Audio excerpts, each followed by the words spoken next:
Welcome to Season 1 of the Resilient Dad Show. I'm your host, Pat DiDomenico. When I became a single dad and was faced with navigating social parenting issues and the complexity of the family legal system, I felt confused and I felt like I had nowhere to turn. That's why I created the Resilient Dad Show, a place that I so badly needed and wish had been available for me during the grueling and challenging times of working through my own experience.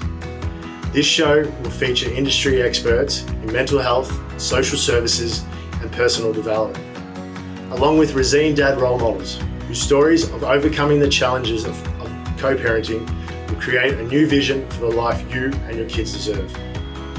If you have any questions or want to suggest a future guest on the show, please visit resilientdad.fm for more information. Hey guys, I'm Pat the Resilient Dad, and on today's show I'm going to share with you guys a bit about my weekend at UPW with Tony Robbins. So that had been my third UPW that I've attended in the last year, and I didn't think that I was going to get as much as I did out of this one, being the third one. But I had a few significant breakthroughs and insights that I'd like to share with you guys, and hopefully it's going to be able to help you guys think about possibly a situation that you might be in.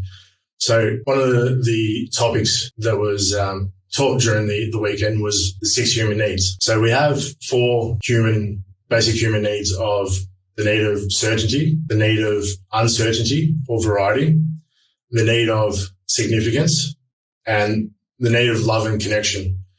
And then we've got our 2 higher needs, which is growth and contribution. So having a look at one of my situations in the past, being in terms of with co-parenting, and one of the challenges that I've had was, the time that I experienced, being in a situation where I've come to visit my son and I've been told that, if I wanted to see my son moving forward, that I need to go through the court system or to see a lawyer. Obviously, it's, not a thing that you generally expect, or you're never ready for, but the situation came. And for me, the first thing I thought I had to do was, okay, well, if that's what I do to see my son, that's what I'm going to do. I don't think that's something that a parent would, or a dad or a mother would take lightly.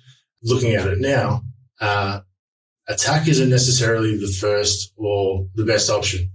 There was an opportunity there for me to learn that maybe, there might be something else going on in someone else's world that is giving me the response that I'm receiving, and that maybe there was a better way of dealing with the situation. So by me going on the attack and, on the defense and, I need to see my son and this is what needs to happen. I've, spent 4.5 years and over 6 figures, through, the legal system and mediation and so forth. And looking back at it now, when anyone can achieve 3 of their human needs, it will become an addiction. So looking at my situation, I can see that my partner and I were no longer together. So I wasn't around as much. We'd been living in, co-parenting and living in the same household for about 9 months. And then I left and moved out as was planned. But regardless if it's planned or not, until the situation occurs, people's emotions don't come out and, they don't come to play.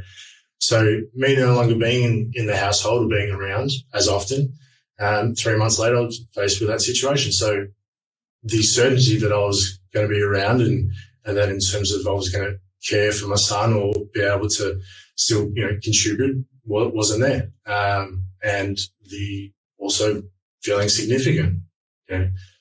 I no longer was there every day to make sure everything was okay. And there was no connection. So the only way that could really be achieved if I was no longer to be involved and committed to the relationship was to engage by taking away the one thing that my ex knew that would have, that she would receive a reaction and that I would fight for. And looking at it now, I was giving her the certainty that I would continue to fight for my son because it wasn't just a one-time situation where my son was withheld. So there was a connection, the certainty of connection. Obviously, she would have felt significant. And then there's the constant connection that I'm always going to be there. So looking at my situation now, I would have, and knowing what I know now, I would have looked at it in terms of understanding I can't control her emotions or in terms of her actions, and maybe to give someone some space to allow them to deal with what they're going. And it might have taken a couple of weeks till I saw my son again, but it would have maybe potentially saved me 4.5 years and over 6 figures worth of money that could have been better invested in terms of my son's future or other things. So I definitely encourage everyone to have a look at, not to jump to conclusions and not always to look at as the attack being the first option, because sometimes having an understanding or try to get some perspective of what the other person may be feeling or in terms of what they're experiencing can give you the perspective and understanding that in terms of, okay, maybe it's not exactly everything that I'm thinking the situation is. And maybe she's not trying to keep my son from me forever. I'm sure that's not going to be the situation. So I definitely would encourage everyone just to have a think about in terms of before we act, before we, in terms of make a decision that, either we can't take back, because, everything's great in hindsight, but just have to think about in terms of what, we decide and what meaning we put to everything, because nothing has any meaning unless we attach a meaning to it. So there's always the bad or the good. Either or is always available. So what meaning do we attach to it? And in terms of, what perspective can we have in the situation? So I hope that gave you guys some insight on, the tools and things that I learned on the weekend. And repetition is the key to anything. As Tony said, repetition is the key to mastery. So me going and thinking that, I wasn't going to achieve as much out of going to a third UPW was completely wrong.